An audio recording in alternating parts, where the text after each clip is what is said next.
Part, right? Identities कुछ बची थी कि हो गई थी कंप्लीट? मैम जो लास्ट क्वेश्चन था उसके लास्ट शायद 5 पार्ट्स बचे थे जो नहीं करे थे।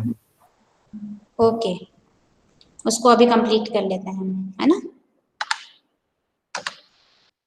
सुनिधि की मेरे पास अभी तक भी वर्कशीट आई नहीं है, पता है? तुम लोगों ने क्लास ग्रुप में मैसेज भी पढ़ा होगा। यश ने तो उसके बाद भेज दी थी, लेकिन यश ने कब भेजी? जब बोला था 11:30, तो उसके बाद उसने और 2-3 मिनट लेट ही भेजी है।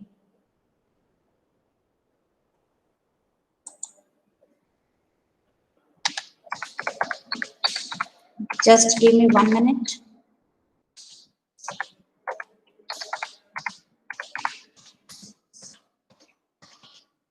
एक्सरसाइज कौन सी है ये? 10 पॉइंट मैम नहीं, सॉरी, 8.4 8.4 8.4, यस।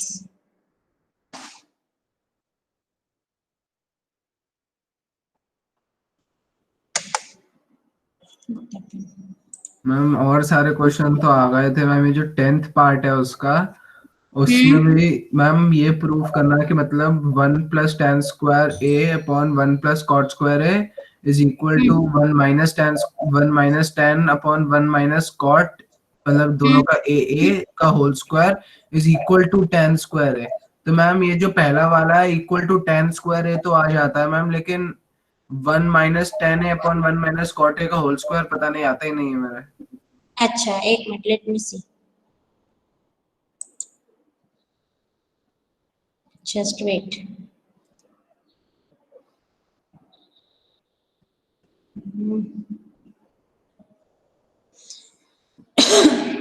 हम जो कर रहे थे, जो वीडियो जनरली हम यूज करते हैं, that video is not shown here. चलो मैं लर्न सीबीएसई से बता देती हूँ या तो तुम्हें।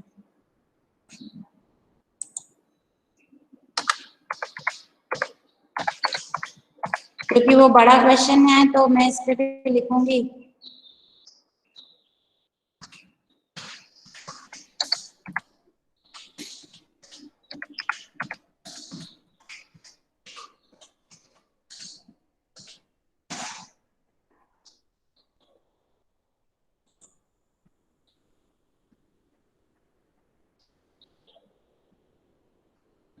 Just wait. 8.4।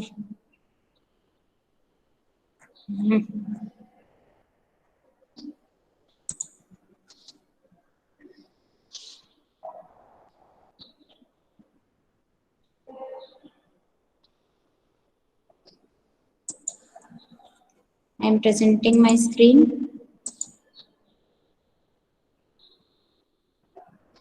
23 स्टूडेंट्स ही हैं बेटा। अच्छा, बाकी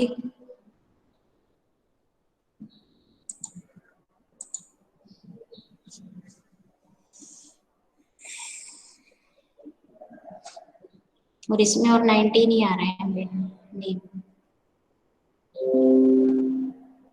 yes, is my screen visible बेटा? Yes, is ma'am. It visible? हाँ, okay. 8.4 last question, which part बेटा? एक बार फिर से बोल दो। Question number 5, ma'am 10th last point part बता। वाला। 1 + tan square a upon 1 + cot square a is equal to 1 - tan a whole 1 upon 1 - tan a upon 1 - cot a whole square is equal to tan square a, this ma'am part, is right? tan square a तो आ जाता है, लेकिन वो 1 - tan a upon 1 - cot a का उसका नहीं आता। ठीक है, देखो ये है क्वेश्चन। तो फर्स्ट ऑफ ऑल एलएचएस ले ली, 1 + tan स्क्वायर है, और ये तो you can write it sec square है अपॉन cosec स्क्वायर है by that identity, and sec can be written 1 upon cos, तो उसका स्क्वायर है तो ये हो जाएगा 1 अपॉन cos स्क्वायर है। ऐसे ही डिनोमिनेटर में cosec can be written 1 upon sin, और ये है जब तो रेसिप्रोकल होगा इसका, जब अपॉन के अपॉन में होता है तो रेसिप्रोकल हो जाएगा, तो what will you gate? sin square है अपॉन cos स्क्वायर है, और साइन अपॉन कॉस को क्या लिख सकते हैं हम? 10, तो आ जाता है tan स्क्वायर a। तो ये वन पार्ट तो इसका आ गया। Now let's see the next part. Now see this is 1 - tan a upon 1 - cot a whole square.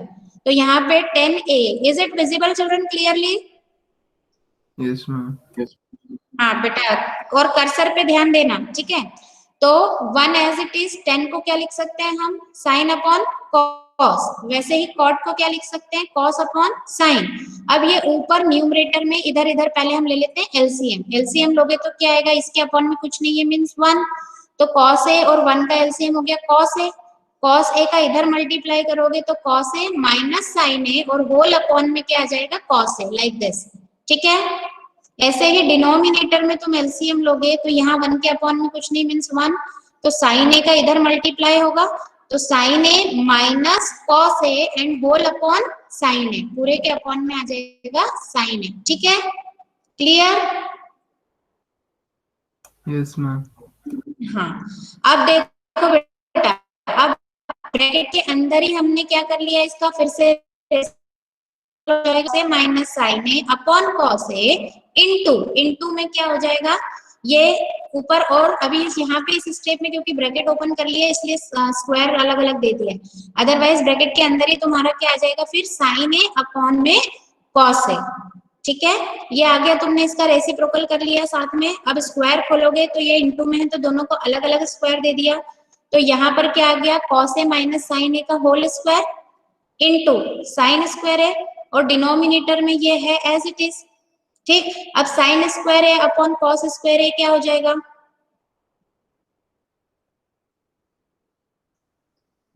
Sine square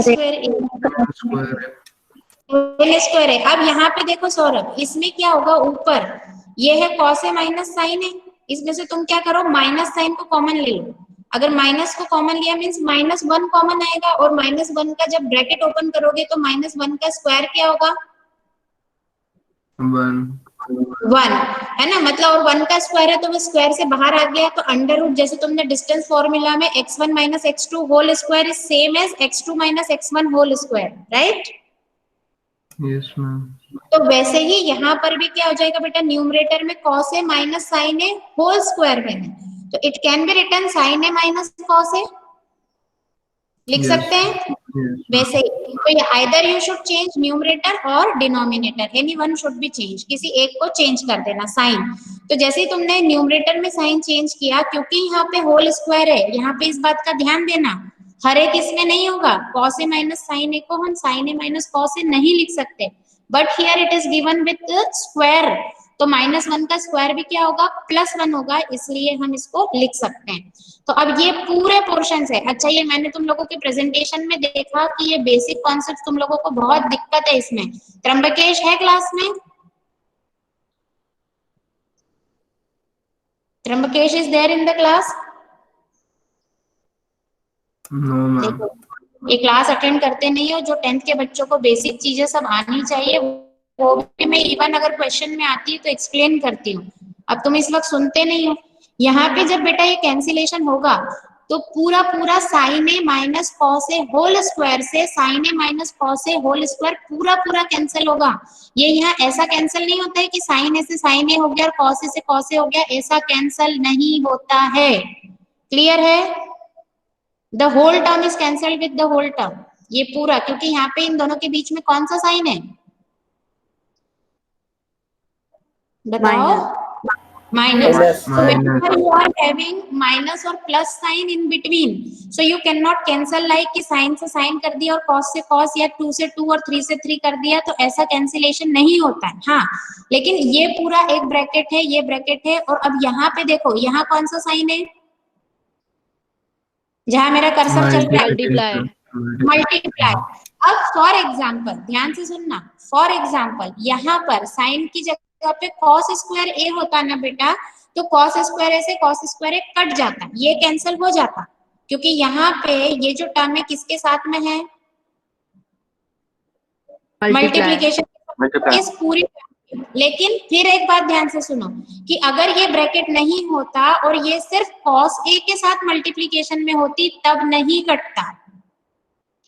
ये सारे बहुत बेसिक कॉन्सेप्ट्स हैं, और ये तो और कहना चाहिए 3rd 4th 5th 6th के कॉन्सेप्ट्स हैं, लेकिन फिर भी अभी मैं बता देती हूँ। ओके, तो ये पूरी होल टर्म कैंसिल हो गई, तो what is left, sine square A upon cos square A. Square को कॉमन भी लिख लो तो what will you get, sine upon cos क्या होता है, tan स्क्वायर ए। ओके,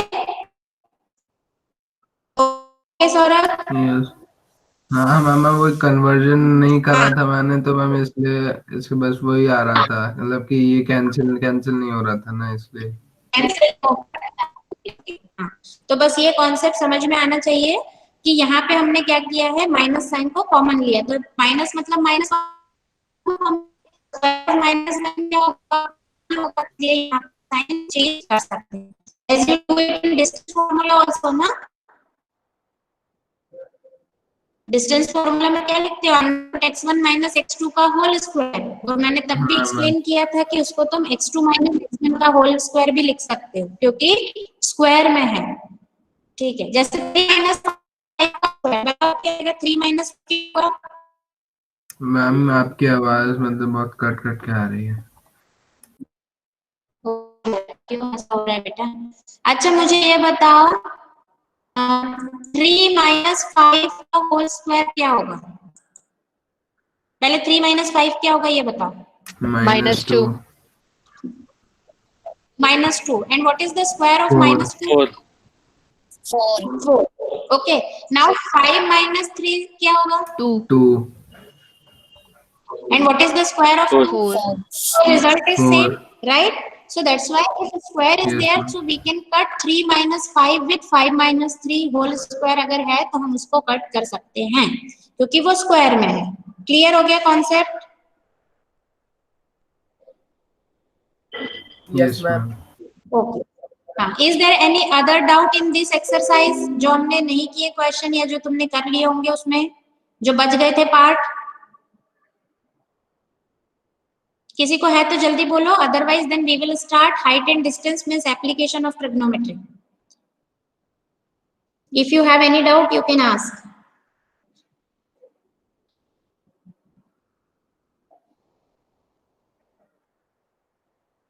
बोलो बेटा। नो मैम, अरे बाकी सब तो हो गए। सबके हो गए सारे बच्चे? Yes ma'am. महक, महक, ललित,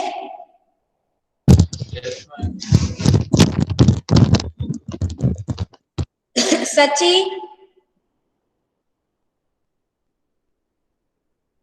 अच्छा क्या हम नो आगे बढ़े? डाउट। हाँ, चैट बॉक्स में y लिख दो अगर हम आगे बढ़े तो। कोई डाउट नहीं है तो write y in chat box that we should start next chapter. तो जरा लिख दो फटाफट तो मुझे समझ आ जाएगा। Very good. सौरभ तो अब सीधे ट्रेन से फ्लाइट में चला गया है ना? ओके ओके ठीक है, समझ आ गया मुझे, ठीक है। नहीं कई बार होता है ना, फिर बच्चों को लगता है कि ये जो थोड़ा बहुत अच्छा कर लेते हैं कुछ, ये बच्चे हाँ बोल देते हैं और मैम आगे बढ़ जाती है। ऐसा नहीं है, सबको पूछ लेते हैं, किसी को कोई दिक्कत तो नहीं है। चलो अब हम देखते हैं चैप्टर 9।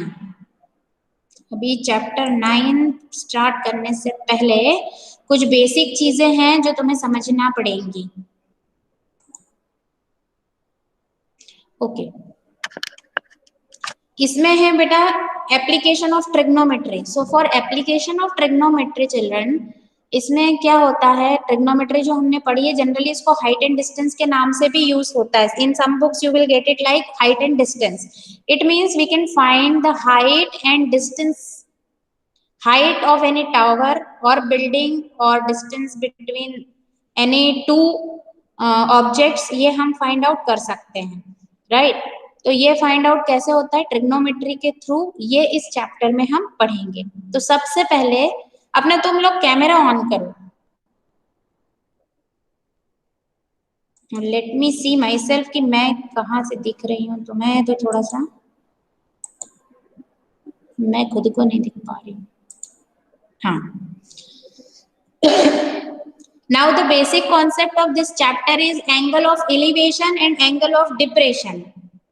ये दो बात अगर तुम्हें समझ में आ गई है तो चैप्टर भी समझ आ जाएगा कि कहाँ से कहाँ का डिस्टेंस है, कैसे, मतलब टर्म्स अगर समझ में आती है तो चैप्टर से तुम फिगर ड्रॉ कर सकते हो।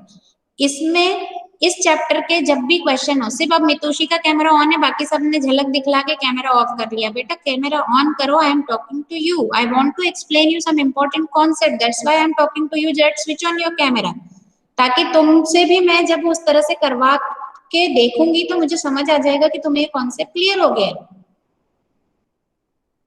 जब कभी भी हम किसी भी ऑब्जेक्ट को देखते हैं तो एक ये हमारी जो आईज है, right, you should also keep your hands with in front of your eyes, ऐसे सीधे रखो जरा, do this activity so that it will be clear to you. तो हमारी आईज के साथ में एक लाइन स्ट्रेट जाती है, ये हो गई सीधी एक स्ट्रेट लाइन। अब इस स्ट्रेट लाइन से अगर हम अपने आईज से ऊपर की ऑब्जेक्ट देखते हैं तो इस तरह से होती है वो, तो ये एंगल कैसे बन रहा है, ये इस तरह से ऊपर बनेगा, राइट। तो जब हम खड़े हैं कहीं भी और ऊपर अपने से ऊपर की चीजों को देखते हैं, अपने आईज के ऊपर की चीजों को, then we get angle of elevation, उसको बोलते हैं क्या, एंगल ऑफ इलिवेशन। लेकिन इसी लाइन के साथ में जब हम अपनी आईज के नीचे रखे ऑब्जेक्ट्स को देखते हैं, then whatever angle is form, that angle is known as angle of depression. ठीक है, ऊपर की साइड अगर देखते हैं तो एंगल ऑफ एलिवेशन, और नीचे की तरफ देखते हैं तो angle of depression. Now, whenever the questions from these chapters are coming and you are solving, the most important part is that you have to draw the figure first. क्योंकि figure draw करने से ही उसका solution समझ आता है। और in case कोई रट्टू तोता अगर रट रटा के चला गया और तुमने पूरा सॉल्यूशन कर दिया और फिगर ड्रॉ नहीं किया है, you will get the super mark. कौन सा, जीरो। भले ही तुम्हारा पूरा सॉल्यूशन करेक्ट हो, but if you are not drawing the triangle, if you are not drawing the figure, you will get zero. ये बात बिल्कुल गांठ बांध लो, बिल्कुल नहीं तो तुमने फिगर ड्रॉ नहीं किया और पूरा सॉल्यूशन करेक्ट है तो जीरो नंबर आ जाए। और अब बिल्कुल सिंसियर हो जाओ, November is about to get over. अभी हम तुम लोग की प्री बोर्ड भी प्लान करेंगे, इट मे बी, मतलब प्री बोर्ड तो होगी ही, अभी जनवरी में होगी, लेकिन जब भी होगी तो हम तुम्हें बता देंगे कैसे क्या है, और अपनी तैयारी शुरू करो। और बेटा मैंने सैंपल पेपर तुम लोगों को जिस दिन आए थे सीबीएसई की वेबसाइट पे, जस्ट 1 या 2 घंटे बाद ही मैंने तुम्हारे साथ शेयर किए हैं। अब वो पेपर तुम बार बार देखो, because pattern is change this time, again and again I am making you aware about all this things. इतना होने के बाद भी अगर तुम नहीं समझोगे, नहीं सुनोगे, तो तुम्हारी रिस्पॉन्सिबिलिटी है। फिर मैं इससे आगे घर पे आके तो बताने से रही कि देख लो बेटा, पढ़ लो, ये है सैंपल पेपर, है ना।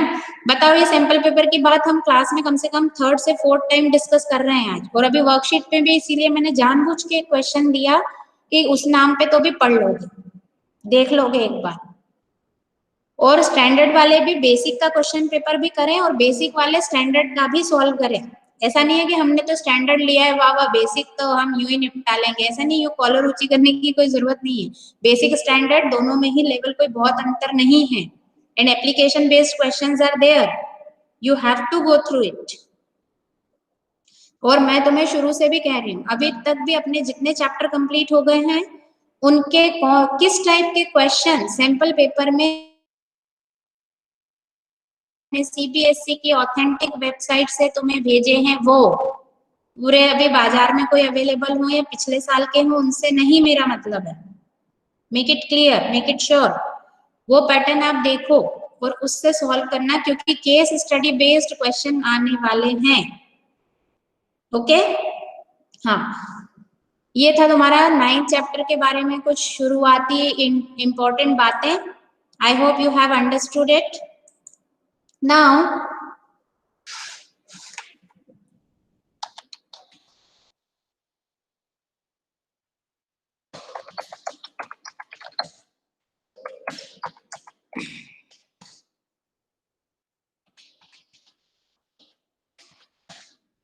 chapter 9, right?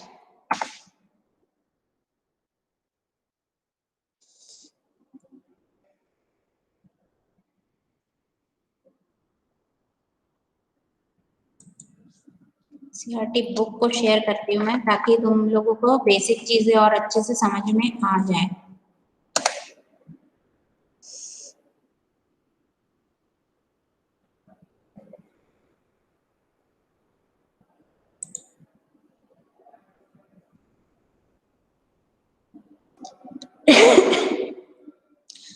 stopped sharing it, na? Screen? Yes.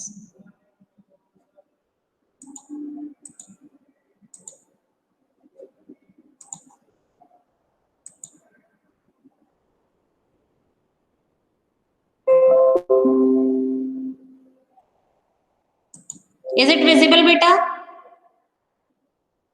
Yes, ma'am. मैं हाँ ये जो भी इंट्रोडक्शन में गिवन है just read it at once. मैं बोलूंगी तभी तुम पढ़ोगे, अभी मैं बोलूंगी बाद में पढ़ लेना तो तुम बिल्कुल नहीं पढ़ोगे. Anyone should start reading the introduction part.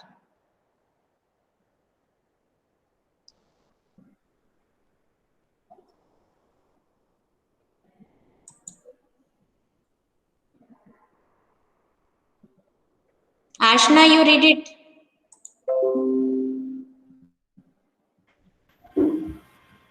In the previous chapter, you have studied about trigonometric ratios. In this chapter, you will be studying about some ways in which trigonometry is used in the life around you. Trigonometry is one of the most important subjects studied by scholars all over the world. As we have studied in chapter 8, trigonometry was invented because it made Arose in astronomy. You must be knowing about astronomy. Since then, the astronomers have used it, for instance, to calculate distance from Earth to the planets and stars. Trigonometry is also used in geography and in navigation. Navigation. The knowledge of trigonometry is used to construct maps and determine the Position of an island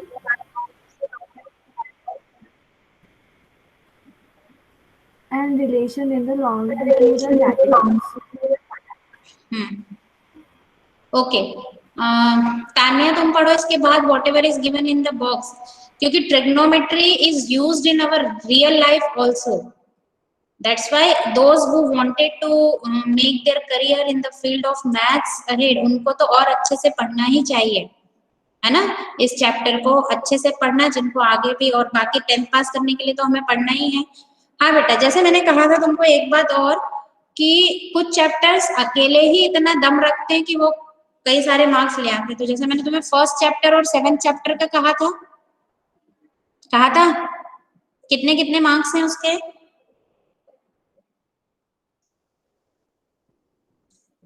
Six marks. हाँ, 6 each, right. 12 marks हो जाते हैं सिर्फ 2 chapter में. फिर तीसरा chapter जो तुम बहुत अच्छे से प्रिपेयर करोगे, कहना आप तो सभी को कहते हो बहुत अच्छे से करोगे, लेकिन इन कुछ 4-5 सिलेक्टेड चैप्टर्स ऐसे हैं जो कम मेहनत में ज्यादा फल देने वाले हैं, चाहे वो बेसिक के अकॉर्डिंग हो, चाहे वो, क्योंकि मार्किंग का लेवल तो सेम ही है, सिर्फ क्वेश्चन का लेवल थोड़ा सा अलग होगा बेसिक और स्टैंडर्ड में, बाकी जो चैप्टर का वेटेज है वो सेम ही रहेगा. अब 9th चैप्टर, हालांकि मुझे पता है कि इसमें एक ही एक्सरसाइज में 18-19 क्वेश्चन बहुत भर भर के दिए हैं, कुछ कम नहीं है, और थोड़े बहुत तुम एक्स्ट्रा क्वेश्चन कर लोगे, लेकिन ये अकेला चैप्टर, इसमें से ऑब्वियस सी बात है जो भी क्वेश्चन आएगा उसमें जो भी मैक्सिमम मार्क के क्वेश्चन होंगे उसमें ये एक क्वेश्चन बनता है या नहीं बनता तुम्हारे हिसाब से? तुमने अभी पिछले सालों के भी क्वेश्चन पेपर देखे होंगे और अभी के भी बेटा, तो ये अकेले चैप्टर का वेटेज अपने आप में अच्छा है, तो इसलिए इसकी प्रैक्टिस अच्छे से करो. उसमें सिर्फ समझना है, वर्ड प्रॉब्लम जो है उसमें स्टेटमेंट को समझ के फिगर ड्रॉ करना अगर आ गया तो ये क्वेश्चन ऐसे ही सॉल्व हो जाता है फिर. ठीक है, ओके. हाँ Tanya, continue.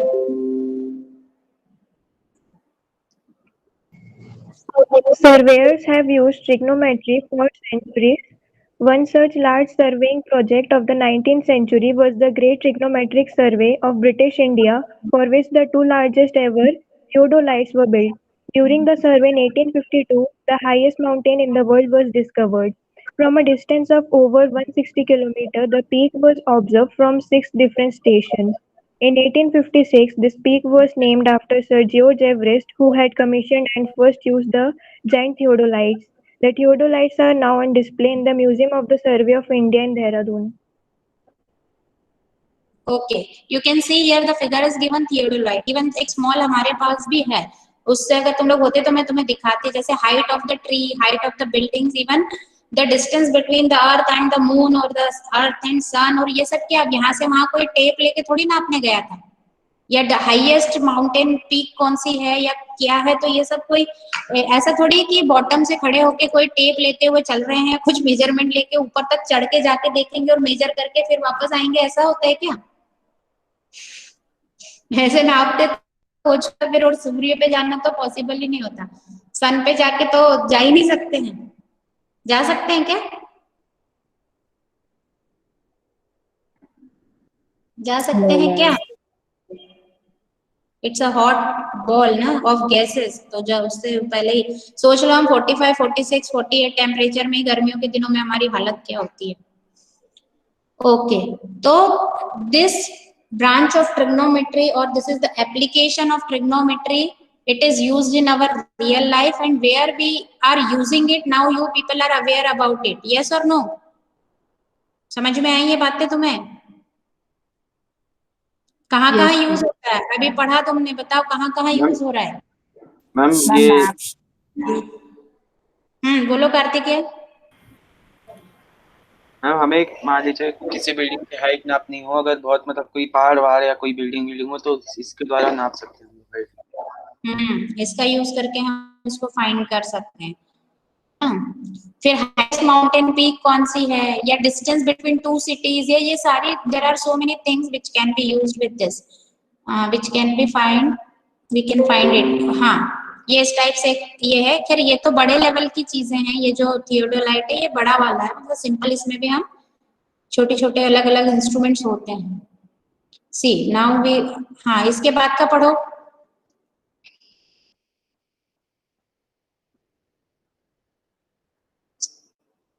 Saurabh, you read it.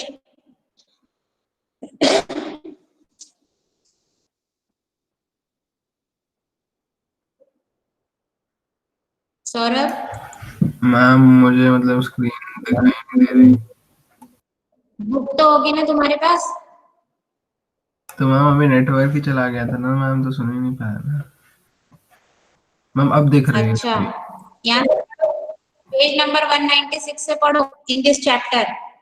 Yes ma'am, ma'am page number 196, तो हाँ मैम खुला हुआ है वो। Read it. Ma'am Heights and distances से ना? नहीं, इन दिस चैप्टर स्टार्टिंग से पढ़ो। ठीक है मैम। मैम वो खत्म नहीं हुआ अभी? वो तो हो गया, अब यहाँ से पढ़ो, तुम बातें मत बनाओ, जल्दी पढ़ो, टाइम वेस्ट मत करो। In this chapter, we will see how trigonometry is used for finding the heights and distances of various objects without actually measuring them. Heights and distances. हाँ, so how it is useful कि we did not measure it actually, without actually measuring it we can find its height and distance between different objects। हाँ ma'am आगे पढ़ो। पढ़ो बेटा। Heights and distances. Let us consider figure 8.1 of previous chapter, which is redrawn below in figure 9.1. In this figure, the line. अब यहाँ wait, अब देखो बेटा, यहाँ पर ये छोटा सा एक blue person is standing here at A. Are you able to get him? दिख रहा है? अपने अपने बुक में भी देख सकते हो, otherwise here also AE, is it visible? Yes ma'am. हाँ मैम, बहुत छोटा सा चीज Yes, है। ma'am. हाँ, तुम अपनी अपनी बुक में भी, तो E पे क्या है? Feet of that person is there, और आईज, तो A पे है आईज। अब एप्स के साथ देखो, ये एक लाइन जा रही है हॉरिजॉन्टल, ये इसके भी किस पे जाएगी? बेस पे जाएगी, ठीक है। ये क्या है? सपोज इट इज अ मीनार जैसा कुछ है, तो ये इसके इस पे, और ये आईज से इसका हम देख रहे हैं क्या? पीक ऑफ दिस टावर और व्हाटएवर मीनार जो भी बोलना है दैट इज, तो ये पीक ऑफ द टावर को अगर देख रहे हैं तो देखो आंखों से ऊपर की तरफ, तो ये जो आंखों से हम ऊपर की तरफ देख रहे हैं, तो this is known as line of sight. और ये वाली लाइन क्या है? ये तो हमारी ओरिजोनटल लाइन है। तो ओरिजोनटल लाइन और ये लाइन ऑफ साइट के साथ जो एंगल बनता है, this angle it is known as angle of elevation, जिसको अभी मैंने सिंपल तरीके से तुम्हें ऑलरेडी एक्सप्लेन कर दिया है, ठीक है।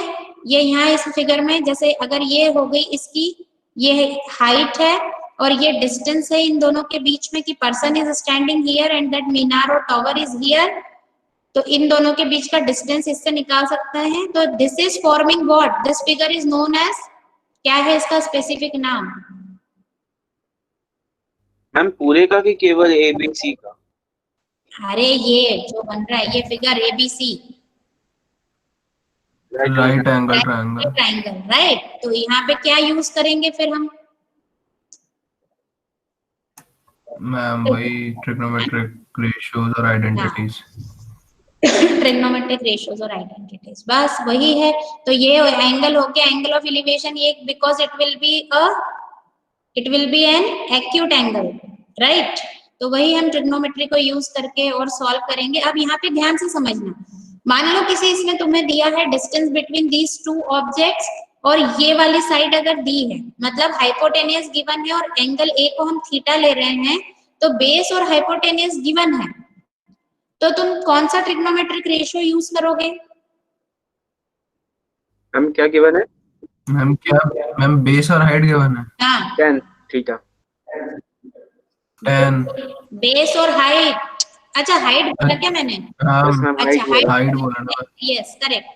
मतलब AB और BC अगर गिवन है, मैंने पर बताया था तुम्हें हाइपोटेनियस का पूछ रही थी, सॉरी मैं पूछ रही थी कि अगर तुम्हें ये AB distance between these two things और ये वाला AC अगर पता है, तो मतलब बेस और हाइपोटेनियस पता है, तो बेस और हाइपोटेनियस अगर पता है तो तुम कौन सा ट्रिग्नोमेट्रिक रेशियो यूज करोगे? हम कॉस करेंगे या सेक करेंगे? हाँ, कॉस थीटा या सेक थीटा। यश ने आंसर दिया क्या? और मैम सौरभ ने दिया है, अच्छा ठीक है।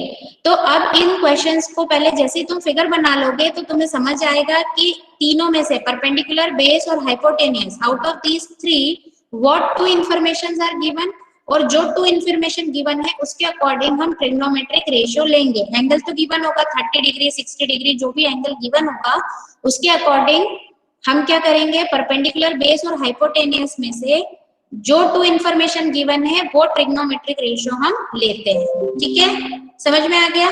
अगर एंगल ए की बात करें तो BC क्या हो जाएगा इसके लिए?